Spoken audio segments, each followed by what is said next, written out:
சிங்கம் இறங்குனா காட்டுக்கு விருந்து ஒரு முக்கியமான ஒரு வரின்னு நான் நினைக்கிறேன். ஸ்கார்னு ஒரு சிங்கம் இருந்துச்சு. எத்தியோப்பியா லைக் ரொம்ப பழைய கதை. மேபி நான் ஸ்கூலில் பேசி ரொம்ப வருஷம் இருக்குன்னு நினைக்கிறேன்.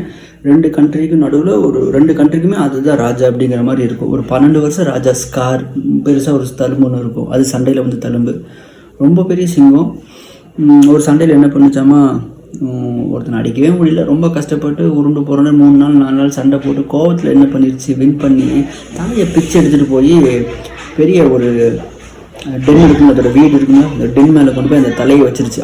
அந்த சிங்கத்தோட தலையை வச்சுட்டு ஏன் வச்சுது அப்படின்னா, எவனா எங்கிட்ட சண்டைக்கு வர மாதிரி இருந்தால் முதல்ல அந்த தலையை பாருங்கள், அப்புறம் தான் நான் எவ்வளோ பெரிய தலையில் உங்களுக்கு தெரியும் அப்படிங்கிற மாதிரி அது ஒரு ஆட்டிடியூடில் இருந்துச்சாமா. ஒரு 7 நாள் அந்த மாதிரி அந்த தலையை வச்சு அதுக்கப்புறம் ஃபுட்பால் மாதிரி எட்டி உதச்சிதாமா. அதெல்லாம் ரொம்ப ரெக்கார்டடாக இருந்துச்சு. நிறைய அதோட ஹிஸ்ட்ரிஸ் எல்லாம் இருக்குது. இது ஏன் சொல்கிறேன்னா, டெரிட்டோரியல்னு ஒரு முக்கியமான ஒரு விஷயம் இருக்குது சிங்கத்துக்கு.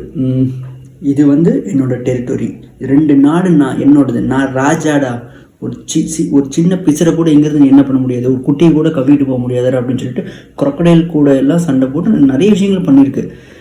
இது என்ன அப்படின்னா, டெரிட்டோரியல் அப்படின்னா இதுதான் இது வந்து என் காடு, நான் இதுக்கு ராஜா, அவ்வளோதான். இது அப்படியே வந்து அடலசன்ஸ் கிட்டே இருக்குது, பசங்கக்கிட்டே இருக்குது, பொண்ணுங்கள்கிட்டே இருக்குது. அது அவங்க ஒரு டெரிட்டரி செட் பண்ணிக்குவாங்க, இங்கே நான் தாண்டா ராஜா அப்படின்னு. அந்த டெரிட்டரிக்குள்ளே அவங்க தான் பாஸாக இருக்குன்னு ட்ரை பண்ணுவாங்க, வேறு யாரையும் பாஸாக விட மாட்டாங்க.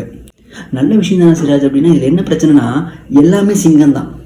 ஒரு கிளாஸில் 10 பேர் இருக்காங்கன்னா 10 பேரும் சிங்கம் தான். 10 பேர் பொண்ணுகள் இருக்காங்கன்னா அந்த 20 பேருமே சிங்கம் தான். இதில் எவன் பெரிய சிங்கம் எவன் சின்ன சிங்கம் யாருக்கு தெரியும்? நிறைய கிளாஷஸ் வருது. இது வந்து எமோஷ்னலாக குழந்தைங்களை ரொம்ப சித்திரவதை பண்ணி கொடுமைப்படுத்துது. இப்போ என்ன பண்ணலாம் இவங்களை? இப்போ இவன் சிங்கம் இல்லைன்னு சொன்னால் அவன் உடனே நூலாக போயிடுவான்.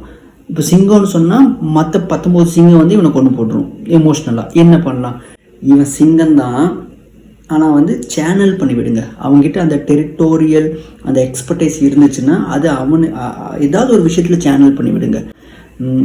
ஒரு ஸ்போர்ட்ஸு மேபி எல்லாத்துக்கும் ஸ்போர்ட்ஸு செட் ஆகாது, வரைகிறது மேபி எல்லாத்துக்கும் செட் ஆகாது, ஆனால் எல்லாத்துக்கும் ஏதோ ஒன்று செட் ஆகும்ல. பேசுகிறது, யோசிக்கிறது, நிறைய விஷயங்கள் இருக்குது இன்றைக்கி டெக்னாலஜியில். மொபைல் வச்சுட்டுலாம் பட்டாசு காமிக்கிறானுங்க பசங்க.